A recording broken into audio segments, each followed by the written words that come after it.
Hello रोमर्स। जैसा कि आप लोगों ने मेरे लास्ट व्लॉग में देखा कि हम बनारस उर्फ काशी के पेट्रोल पंप पर अपनी गाड़ी की पेट पूजा करा रहे थे, क्योंकि वाराणसी जो घूमना था हमें।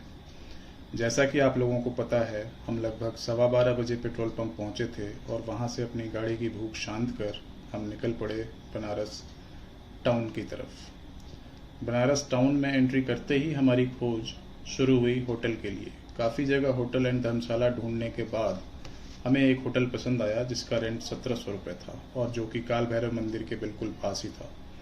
हमने उस होटल को फाइनल किया अपने रुकने के लिए। होटल के उस रूम में हमने अपना सामान रखा और अपनी गाड़ी पार्किंग में लगाकर हम निकल पड़े बाबा के दर्शन के लिए। लेकिन उससे पहले सबके मन में एक ही विचार आया कि दर्शन से पहले गंगा स्नान कर लेते हैं। जैसे ही हम मंदिर की तरफ बढ़े, बारिश ने एक बार फिर दस्तक दी और ये मैं और मेरी वाइफ उस बारिश के मज़े लेते हुए मार्केट एरिया में।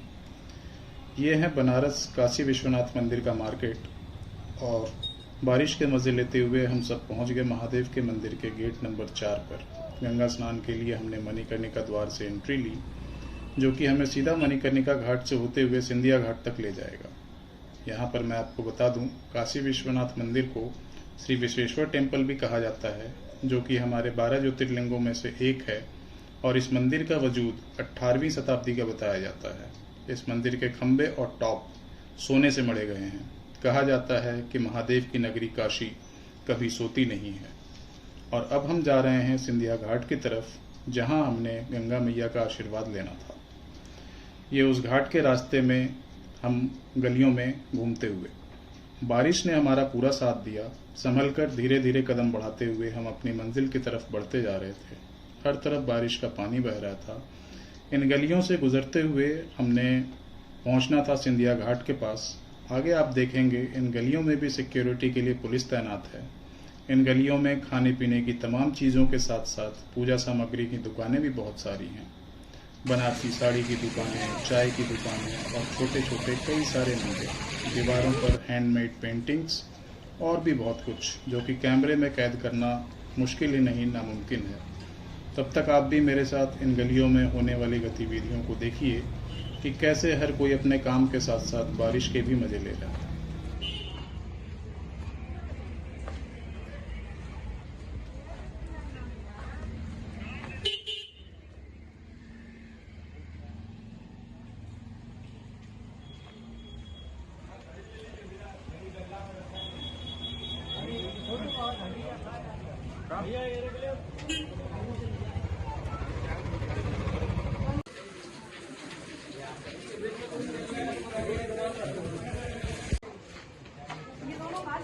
आगे आगे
यहाँ मणिकर्णिका घाट के लिए लकड़ियों की दुकानें हैं और आगे आने वाला है बहुचर्चित मणिकर्णिका घाट, जहाँ के बारे में ये कहा जाता है कि जिनका अंतिम संस्कार यहाँ हुआ उसे मोक्ष प्राप्त हुआ।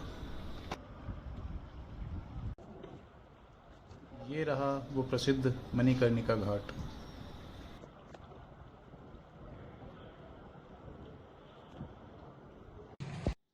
कितना ही सुंदर दृश्य है। आप जो नाव देख रहे हैं, इन नावों से आप सभी घाटों के दर्शन कर सकते हैं। और ये जो मंदिर आप देख रहे हैं, इसे रत्नेश्वर महादेव मंदिर कहा जाता है। वैसे तो बनारस में बहुत से मंदिर हैं, लेकिन रत्नेश्वर महादेव जैसा कोई और मंदिर नहीं है जो कि अपने एक्चुअल पोजीशन से लगभग 9 डिग्री तक झुका हुआ है, जो कि पीसा टावर से भी 5 डिग्री ज़्यादा है। ये मंदिर मणिकर्णिका और सिंधिया घाट के बीच में आता है और ये मंदिर साल के ज़्यादातर समय गंगा के पानी में ही डूबा रहता है। और ये मेरी पत्नी गंगा घाट का आनंद लेते हुए, और आप देख रहे हैं बच्चे कैसे खेल और मस्ता रहे हैं। ये लो जी, मेरी अर्धांगिनी ने तो ले लिया गंगा मैया का आशीर्वाद।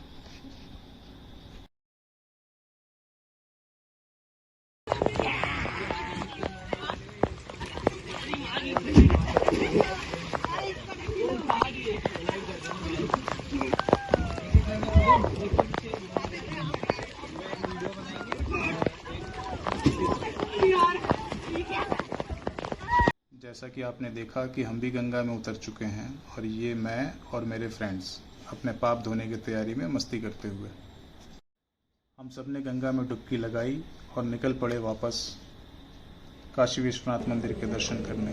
रास्ता पूछते पूछते हम मंदिर की तरफ जा रहे हैं।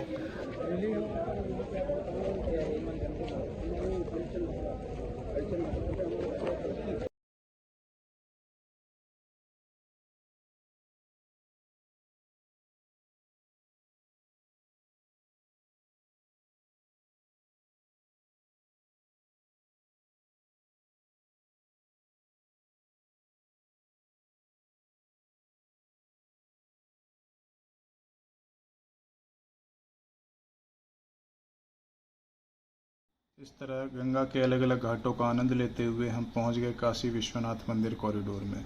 और मंदिर कॉरिडोर से आपको मणिकर्णिका घाट के सीधे दर्शन होंगे, जहां पर अग्नि कभी भी शांत नहीं होती। ऐसा कहा जाता है कि इस घाट पर जिस दिन अग्नि शांत हो जाएगी उस दिन काशी में प्रलय आ जाएगा।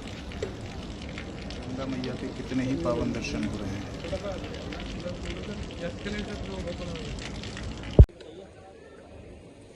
चलिए अब आप सबसे बाबा के दर्शन करने के बाद मिलते हैं। हमारे बहुत अच्छे दर्शन हुए और यहाँ जाकर पता चला कि यहाँ पर कैमरा अलाउड नहीं है, तो हम सब अपने mobiles and belongings clock room में रख कर गए और बाबा के दर्शन करके आए। मिलते हैं बनारस सीरीज़ के नेक्स्ट व्लॉग में। सफ़र जारी है। हर हर महादेव।